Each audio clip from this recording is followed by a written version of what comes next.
Wow, what a morning. It's kind of hard to preach now. I was 22, 23 years old when I got here, like Pastor Darren said. And he took a chance on me. I probably wouldn't have taken a chance on myself, but I appreciate that. I was thin back then. Lots of change, had some hair. But God did a work in my life here, and they invested in me. And started off with 8 kids in a boom box in the building across the parking lot. And now God's taken our family all over the world and shown us what he wants to do in our lives. And I'm just so grateful God would choose to use me. I just want to encourage you to know also God wants to use your life as well. And I've got a message this morning, but I just keep thinking about, I grew up in America, heard the message all my life, heard about Jesus all my life, got to go to church all my life.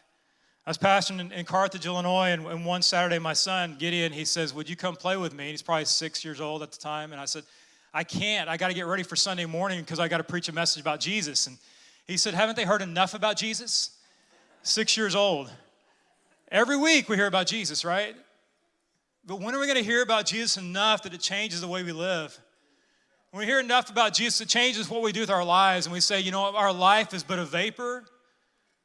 Let's do everything we can with all the seconds and all the minutes we have left in our life to make a difference in this world. You are blessed to be in Fayetteville, Arkansas at a great church with great pastors and great staff. But there are a lot of people in this world that don't have anything. They don't have this. I'm going to tell our story a little bit, our testimony, and just share what God's done in our life. I was pastoring church. My wife and I were pastoring a church, our small kids, in Carthage, Illinois, and we loved our church, small town, beautiful town. Everybody got along, I guess, and looked like Norman Rockwell made the town, a beautiful little city. And the church was doing really well, and we made the mistake of having a missionary come to the church. Pastored the church in Rome, Italy. He started talking about this Albanian atheist that came to church every week and would stand like this during worship, crossing his arms. This hard look on his face, this cold-hearted look on his face. But then one week he looks up and this guy has his hands lifted up in the air and his tears are streaming down his face. And he surrendered his heart to Jesus during worship. And I don't know if it's during that moment, but sometime during that message, God began to speak to Amy and I, and he said, you're too comfortable. You're too comfortable. How do you guys like to be comfortable? Anybody? My idea of comfort is t-shirts, sweatshirts, jeans, shorts. If I could have my way, I'd never wear a tie the rest of my life. No suits. That stuff's awful. I don't want any of that. You know, you can do it. You can love it, whatever. But I don't like that. I want to be comfortable. And God said, it's time. It's time for you to leave this and to pursue the calling I placed in your life to go into all the world and make disciples of all nations. We sent off for our missions application. We filled it out. And the last day before it's due, we put it in the mailbox. And we stood in our kitchen. We cried, both Amy and I. Because we knew what it would mean once we said yes to Jesus. We knew what it would mean when we said, God, we're going to go and we're going to serve you in Prague, Czech Republic. We knew that it would also do something in our kids' lives. It would change everything for us. We said yes. We arrived in Prague in September of 2012. Excited. Americans have a certain optimism about us. We think we can do things. It's just the way we are. Grow up in church, you hear, you can change the world, right? And you believe that. If you step out in faith, God's going to show up and you can see some amazing things, right? We stepped out in faith and it was beautiful for about a day. It felt like vacation for about a day. We're looking around, there's all these old buildings and cobblestone streets and beautiful, all kinds of stuff. There's all kinds of people. And it felt absolutely awful after a few minutes. We sit down to eat our first meal in Czech at a place called Cafe Calma. And I ordered a grilled cheese sandwich. And the Czech waitress, a few minutes later, brings out a grilled chicken curry panini. And I said, I didn't order that. And she dropped it. She said, that's okay. You'll like it. And walked off from us at that. I'm like, okay, this is going to pretty much sum up our entire experience in the Czech Republic. A few days later, we're at the grocery store. And my little 6-year-old daughter gets in front of this Czech grandma with her grocery cart. And the Czech grandma rams her with her cart and growls at her. How many dads are cool with that? So me being the good Christian that I am, looked at the old woman and went, isn't that terrible? It was so tense all the time. Nobody smiled. Nobody's warm. Nobody's Oklahoma. Nobody waved. None of that stuff. So Amy and I started playing this game on the streets of Prague. If we can make somebody smile, we got points. And everybody looked at us like we're crazy. But I did notice one thing was going on. Like all the old guys and all the men were staring at Amy and smiling back. I said, we're going to quit playing this game. This is not working for me. Because the Czech grandmas weren't even smiling at me at all. There was nothing going on there. So it wasn't a fair competition. It was just really, really hard. Some of y'all have heard our story, but things got a lot worse from there. My son had a dream that we died one night. A couple days later, we're going to be late to pick him up at school, and we called the school, and we said, please tell our kids we're going to be late to pick them up. They told our daughter still doesn't, she's in her own world. She didn't tell her brother, and they didn't tell our son either. And so he's standing at the back gate waiting for us to show up, and we can't get there in time because of a traffic jam. So he thinks his parents have died, and he's 8 years old. He's living in Prague by himself. He doesn't know how he's going to get his sister back to America. That's all he could think about. At the same time, my daughter, her body physically shut down. Her thyroid quit functioning altogether. We had no idea. Didn't realize it because Gideon started to have severe panic attacks every single day of his life. He had to call us from school every day. Mom, Dad, you guys still alive? Are you still alive? For 2 years. For 2 years, we didn't feel the presence of God. Didn't feel God. Like this was not anything in our lives. This is why people have got to know Jesus, and they've got to have the chance to be in the presence of God, because they need to know the God like you know him, right? You need to have that opportunity. That's why we have to plant churches and go where people are that don't know Christ. He had the dream, and she was struggling physically, and we couldn't get anything going with the church plant we were working on, and we had like 12 or 13 people coming to our house at the time, and the Czech church we were a part of said, we want you to quit meeting. So after 2 years, 2.5 years, our kids are struggling. We're emotionally struggling. We've had more anxiety we've ever had in our life, probably. You drive into Prague, and it feels like a blanket sits on you, like this heaviness just sits on you. And nothing was going right. Amy walks into the store one day, and she tries to grab these eggs, and the egg carton falls over on the side, and the Czech cashier comes out from behind the register and just starts screaming at her in the middle of the store. Remember that had this happen to you over eggs at Target? And she starts saying, you stupid blank blank American, foreigner, whatever she's calling her. And Amy came home that day after 2.5 years of being there and said to me in the kitchen, I hate these people. I want to go home. Missions is glorious, isn't it? You might want to sign up today. Anybody think this sounds great? Our newsletters were awful. There's nothing to talk about. We've done absolutely nothing. Keep sending money. It's incredible. We stood in the kitchen, and Amy said that, and I said to her, we don't have anything. We sold our stuff. We tried to sell our home as an old house in a small town, and nobody wants to buy an old house in a small town. But other than that, we don't have anything left. So we stood there and we prayed. We said, God, we'll stay here as long as it takes because we know that you called us. You know, it's funny how whenever God first called us in Carthage, he said, you're too comfortable. At this point, he didn't say to me, Chris, you're too uncomfortable. It's time to go home. Just because something's hard doesn't mean it's not God. So we're standing there. I said, Amy, we got to do this. This is the last time we've heard from God. This is the last time he spoke to us. We know we're supposed to plant a church in the city. I have no idea how it's going to happen, but we're supposed to be here. So we prayed. And 2 times over the next 2 weeks, we got 2 different words from 2 different people, words of prophecy. If you will come back to Prague, you'll see the greatest harvest. If you'll come back to Prague, you'll see the greatest harvest.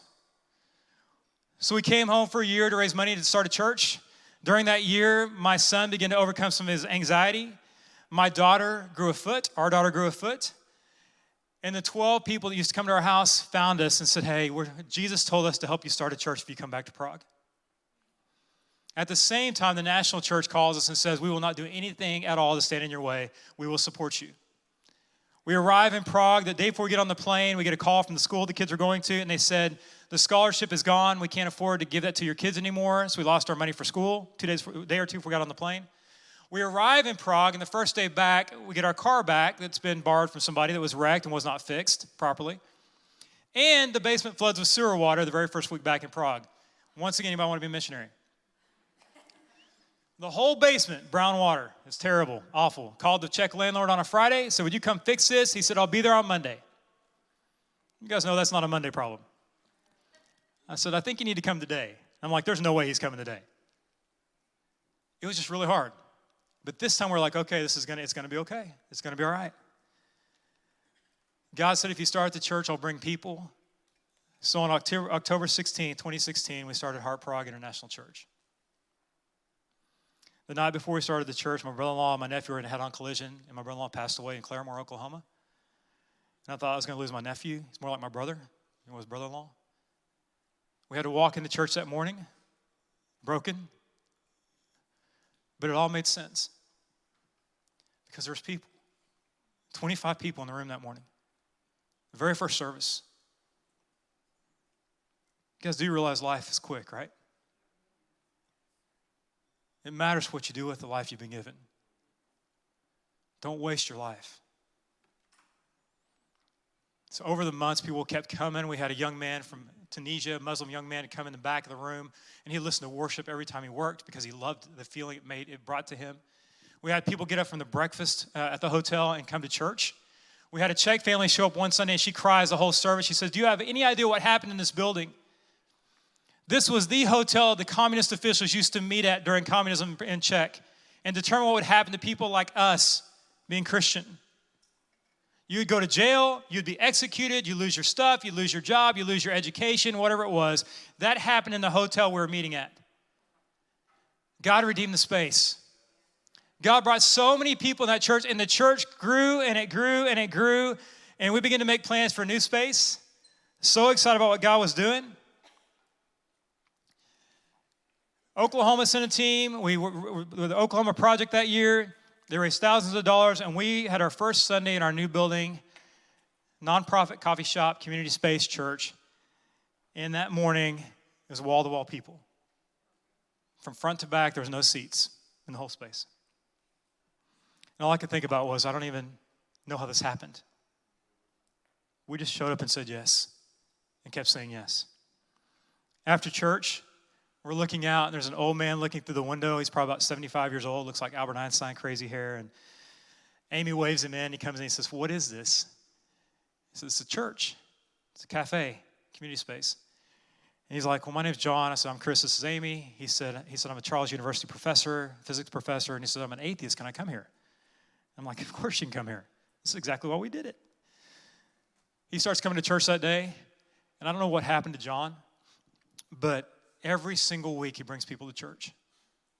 From Haiti, from Nepal, from India, and a young man named Dongpan from China.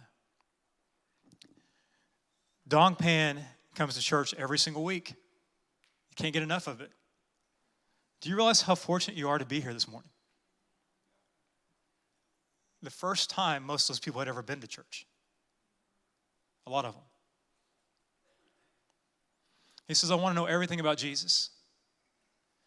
Amy says, "I got a fire Bible I want to give you." And she says, "You can have this." And he says, "I'll read it in 1 month and give it back to you." It takes me a little longer than a month to read my Bible.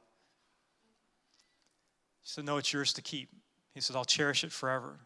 He goes to the art museum in Prague, and he looks up, and Jesus is on the cross, or there's a painting of Jesus. And he says, "Chris," he said, "I'm sitting there, and I just felt something. I felt something." And I said, "You felt the Holy Spirit. You felt the presence of God looking at a painting of Jesus in the Prague Art Museum." I don't know what happened to Dongpan because COVID hit Prague at that point. We didn't get to have service except for like once in a year in the building. But after that, we heard that John said to us, he said, "I don't know if it's too late for an old man like me to change, but you sure have that love part down. I never felt more loved in my entire life than I've felt at church." Church, may we get that love part down. May we really understand it. I'm going to show a video here in just a moment about what God's done in Prague, and Amy's going to come share just briefly. I just want to say thank you to Darren and Debbie for loving me so many years. They let me live with them for a couple weeks when I moved here. We had the craziest team. It was dysfunctional, but good. Had wrestling matches in the staff meetings and drove a van that the carbon dioxide came up to the floorboard, and I was always so relaxed driving that van for some strange reason. Darren took me on some of the crazy, Pastor Darren, took me on some of the craziest ministry field trips in the city. Saw some things, saw a lot of things. It was interesting. I'm so thankful that somebody took the time to invest in my life. And now here we are a week from leaving for Liverpool, England, because we want the world to know Jesus. And we've already said it. This is the next one for us, but it may not be the last one. Once our kids are grown, we may go somewhere crazy. So God has a purpose for all of our lives. Let him live it out through you. Here's what God has done in Prague. There's been over 100 nations visit the church in Prague, and God is continuing to bless that church. They just started their third service, the Ukrainian service in Prague. And God is reaching the city of Prague, a city of 70 to 80% agnostic or atheist, one of the top most secular countries in the world. Now we're going to one of the other top 10 most secular countries in the world, England. So pray for us. Here's what God has done in Prague.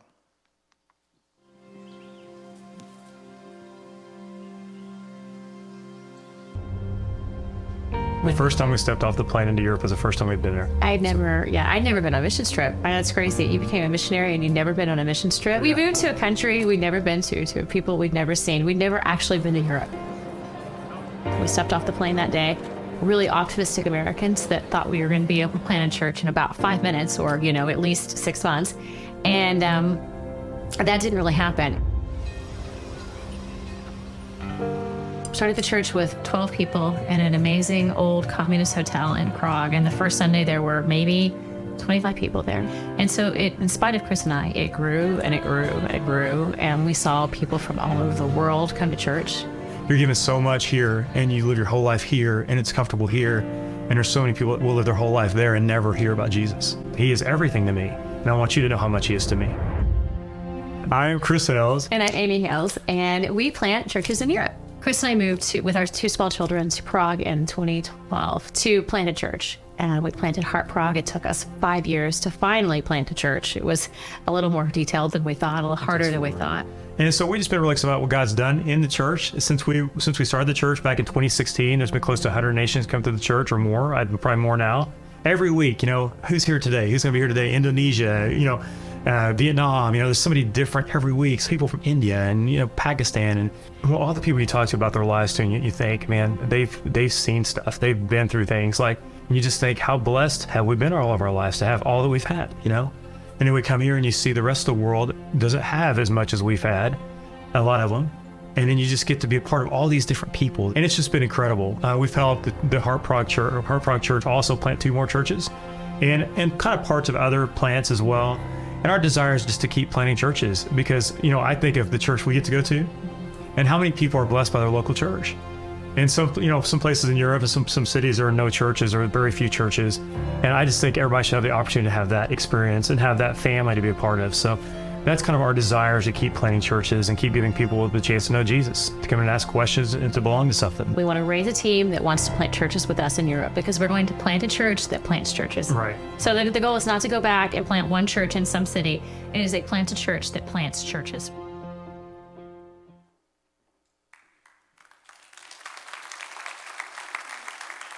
We show that every week, and I'm so thankful we stayed. I look at that, and I see all the people in the video, and I'm just a little girl from Oklahoma City that didn't know anybody that was even remotely different than her before we moved to Prague. And I know all those people, and they're my friends, and I know their stories, and I just love that. Chris and I honestly thought we'd be in Czech forever. I never saw us leaving. The summer of 2021, our daughter Karis was 16 at the time. She came to us, and she said, I'm just really isolated and sad, and I want to go home. And our kids had never really referred to America as home. They came when they were 6 and 7 to Europe.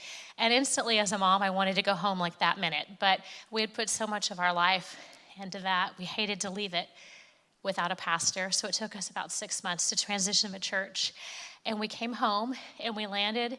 And I looked at Chris, and I told him the words, I'm never getting on an airplane ever again. That's what I said. And I meant it. And I thought maybe we could be in a season of sending, because every week I meet somebody wherever we go and they say, oh, I'm so glad you went. I'm not called to go. I'm a sender. And I'm thankful for senders. Trust me, I am. And I thought this next season, we can be senders. We would be great senders. And I threw out some options. I said, you could pastor. You could work for a nonprofit, Convoy. There's lots of those things now. Missionaries work at those places. I even suggested selling insurance. I did. I meant it. I was done. I spent a lot of years with missionaries for 15 years. The first time we went, I stood in churches and talked about how it wasn't a sacrifice. And that's not true, come to find out. It is a big one, and that's probably one of the biggest lies I've ever told in church. And it had taken a toll on our family, and I think we were all kind of in a rough place. It had been a really hard 10 years. And I just couldn't imagine ever going anywhere again. And I was determined that we were going to send people, and I wasn't going to do that. But thankfully, God is gracious and kind and patient. And it took some time, and he gave us another dream and another vision for another city that we haven't been to. So next Saturday or Sunday, we will start the journey to get on a plane in New York with our 2 college-age kids that are going back with us to Liverpool, England. They're going to go to university and help us plant a church. And our 2 massive golden retrievers that we drag around the world, we're going back. You don't even want to know what the journey entails. We're crazy people. To plant another church in a city we haven't been to. And I'm so thankful. And I'm so grateful for God's grace and for his guiding of our steps in a season that was really hard. He's given us a new place to dream about. So I keep thinking about what keeps people in hard places, what kept our family in a hard place for a really long time. It's because we were sent. And in my life, it's looked like some different things. It's a pastor's wife in rural Kansas that came to me on a furlough, and she said to me, "Is your son okay?" We'd never said anything about Gideon. She said, "I've been praying for him for the last 2 years." That's what keeps you there.